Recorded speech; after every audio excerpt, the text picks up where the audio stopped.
several times. He's just going to talk. He's just a doctor of biochemistry. That's all.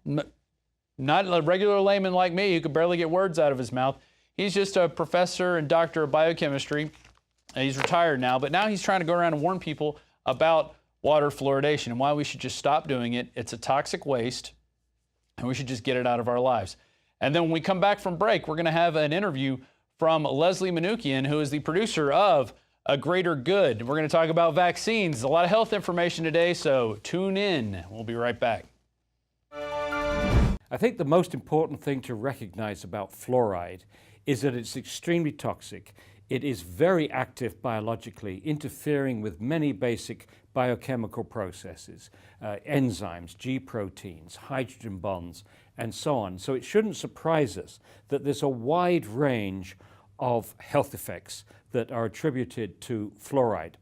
But the bottom line is that fluoride is extremely active biologically, that the first opponents of fluoridation going back to the 1950s were biochemists, including scientists like James Sumner, who won a Nobel Prize for enzyme chemistry. And incidentally, there is no doubt that fluoride damages health, because millions of people in India, China, and parts of Africa have had their health ruined by fluoride. The people have been crippled by fluoride and many other health effects. The argument as far as fluoridation is concerned is there an adequate margin of safety between the doses which cause this known harm and incidentally documented in this report by the National Research Council published in 2006. Here a fairly independent, balanced panel looked at the literature for 3 years, and in this 507-page report and 1,100 references indicated that the EPA safe drinking water standard for fluoride is 4 parts per million. It's not safe, it's not protective of health, and needs to be lowered. But before I get into the health effects, let me explain my first concern, which remains my top concern. The level of fluoride in mother's milk, mother's breast milk, baby's first meal, is extremely low. It's 0.004 parts per million.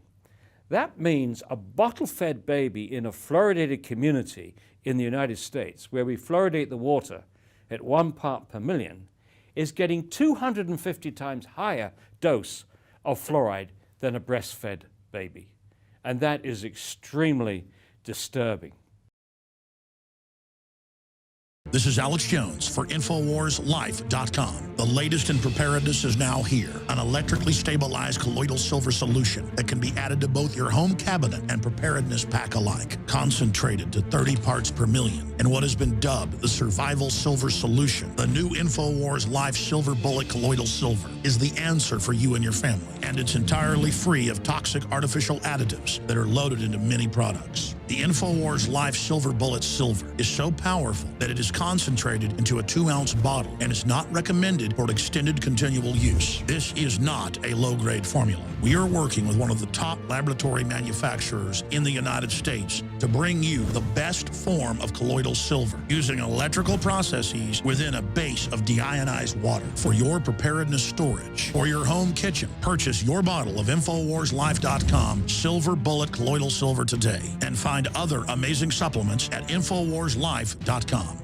Alex Jones here to tell you about how you can help spread liberty worldwide while also enjoying what I have found to be the best tasting 100% organic coffee on the planet. For more than a decade, my favorite coffee has come from the high mountains of southern Mexico, where the Chiapas farmers grow their unique shade-grown Arabica beans. We have now managed to secure these sought-after beans in a highly customized blend. Discover and try a bag of the Patriot Blend 100% organic coffee at INFOWARSLife.com. This coffee gives you a long, smooth pick-me-up for hours without the headaches and heartburn that so many other coffees give me personally. Hands down, this is my favorite coffee, and it's taken us years to secure connections directly to the Chiapas Mexican farmers. Drop by the site today, order a bag or two, and I don't think you're going to be disappointed. Available in original or with our Immune Support Infusion Blend. You will be supporting a free press, all the while enjoying a truly great-tasting cup of my favorite coffee. Available at INFOWARSLife.com. Welcome back. Our next guest is the writer and producer of the documentary, The Greater Good, which we used to carry here at INFOWARS.com in the INFOWARS.com store. And we brought her back to talk about a myriad of issues, one of which is the massive propaganda campaign that is going on right now to get kids to get vaccinated. But her name is Leslie Manookian. She's a former Wall Street executive. Yes, she worked for the minions of Sauron over at Goldman Sachs. And then at some point she had a moment of clarity and spent the last 11 years working on this film, The Greater Good, which is about vaccinations and why we do it and the science or lack thereof behind it. So Leslie, one thing I've noticed with this propaganda campaign, if you type Vaccine Awareness Month into a search engine, it brings up, and just hit news, brings up hundreds of articles that have just come out in the last week or so talking about how it's National Immunization Awareness Month and that we should all be going out getting our vaccines. I mean, what do you make of this type of propaganda operation that we're up against? I basically conclude that it's paid for by the pharmaceutical industry in conjunction with the CDC. CDC has a budget of hundreds of millions, probably billions, but hundreds of millions that they put into these kinds of programs. And it's no surprise that these are coming up everywhere because they have a message and they are terrified that more and more parents, literally droves of parents, are opting out of vaccines for their kids because they've read the research and they've concluded that it's dangerous, that vaccines aren't just harmful to a couple, but maybe to everybody, and that the science is mounting and we all need to be really concerned. So I really think it's just a massive media campaign. And it really, to me, what it does is suggest that if you pay attention to the mainstream media, you're getting propaganda, not news. Right. And it is literally everywhere in your face. They're telling you need it for school. And people don't know about the exemptions that you can get. How many people are opting out now from your research? And tell people about exemption forms that you can actually go out there and exempt yourself from these vaccines. Sure. Well, the rate of exemptions varies across the nation because state laws are different. And what I do know is that in some places in California, something like 80% of the kids in Malibu private schools are unvaccinated, fully unvaccinated. And in the public schools, it's over 50% in Malibu. Now, this is a place where people are educated, affluent, able to do research for themselves, and therefore, and also I think not afraid to question authority. And so they're showing what they believe by opting out. That's Malibu, then you go up to Marin County in San Francisco, you see a very, very high rate of exemptions. The CDC will tell you that still only about 2% of kids are being opted out fully of vaccinations, but it varies. And it's jumping dramatically. There was a research report put out last summer that showed that many states across the nation had seen a major increase.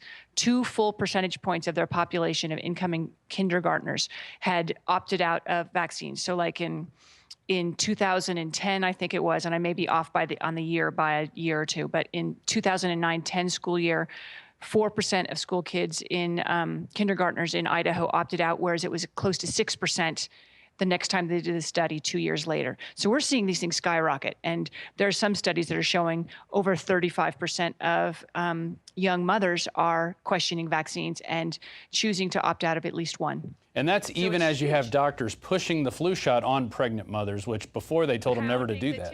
Exactly. Yeah. This is the amazing thing. I mean, doctors used to x-ray women's pelvises while they were pregnant because they thought that they should know where the vaccine or the baby was positioned. And then they finally realized that actually it's super dangerous. And they gave pregnant mothers thalidomide. And we got to a point that caused huge birth defects. And we know that lots and lots of medications cause birth defects in babies. And so we got to a point 20 or 30 years ago where mothers were told, don't put anything in your body when you're pregnant. Nothing. Be super careful. Don't take aspirin. Don't do anything. Don't drink a glass of wine. Don't do anything. And now, in the last 10 years, we're being told it's totally safe to inject yourself with a vaccine that contains mercury. I mean, it's just insanity. And if you read the package inserts, it even says that it hasn't been studied for safety in pregnant women. So, I mean, it's really pretty terrifying. Exactly. And if you look over here on the table with the overhead cam, guys, you could see the vaccine inserts that I got when they wanted to inject my firstborn with a bunch of vaccines. I said, well, I'll tell you what. I said, give me all the inserts. And they hand me these sheets of paper. I said, no, I want the actual insert that's folded up It's got really small writing on it. It talks about the studies that you did and talks about the ingredients that are in it. Oh, they came back and gave me all these. I read them all. And what's interesting is that in every single one of these, you can find the words, has not been tested for cancerous or mutagenic potential. And so they've never even tested to see if these things cause cancer. And we know, in fact, the old polio vaccine was giving people cancer. Absolutely. The SV40, simian virus 40, is a virus that's found in monkeys, in green monkeys. And this, the polio vaccine was grown in the kidneys of green monkeys. And Maurice Hilleman, who was one of the godfathers of vaccines, admitted that they couldn't get the virus out and that they knew that they were tainted and that they knew that it was causing cancer.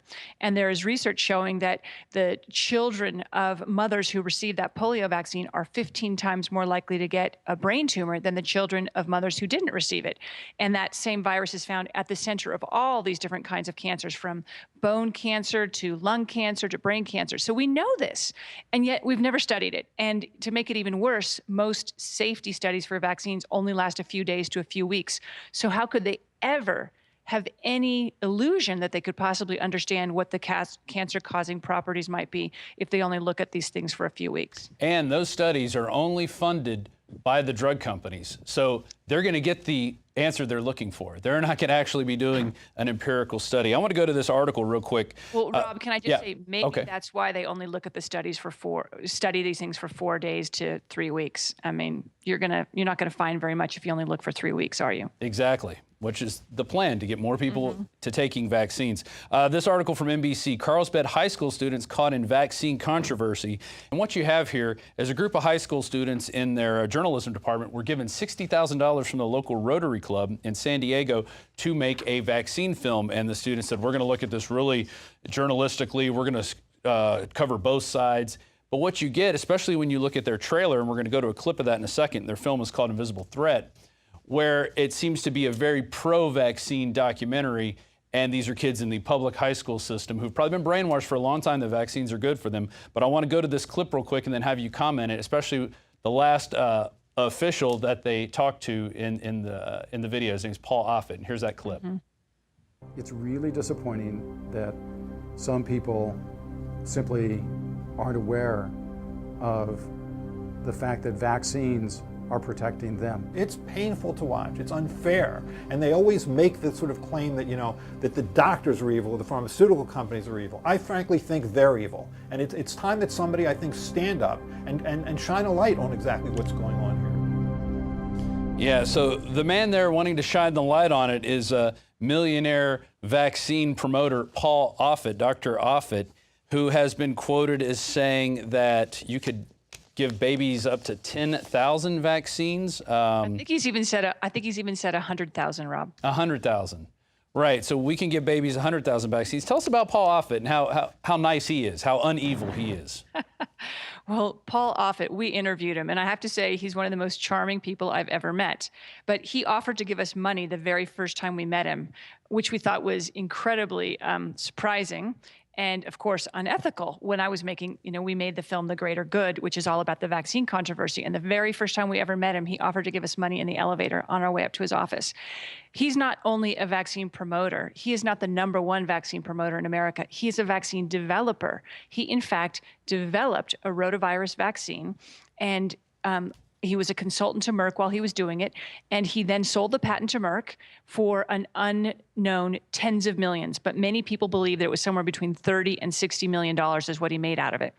And so this guy is on television all the time. He's in every news report. He's written dozens of books. I don't know how he has time to be head of chief of infectious diseases at Children's Hospital of Philadelphia doing all of this extracurricular activity. And he sits in a chair, a $1.5 million, $1.7 million chair that's funded by Merck at Children's Hospital of Philadelphia. And yet he's wheeled out over and over again as the #1 expert and the most knowledgeable, unconflicted person on vaccines in America, when he's completely conflicted, given that he's a vaccine developer and is compensated by Merck, one of the largest producers of vaccines. But you can trust him. I mean, high school students made this video, so you can trust him, right? It's just utterly crazy what they're doing, and it's just another part of the propaganda piece. And so he talks about babies getting 10,000 vaccines. I have an article out of CBS 12 that Alex covered earlier in the week. 12-year-old dies after routine checkup. And I just want to go to a video of this. You can see this mother's face.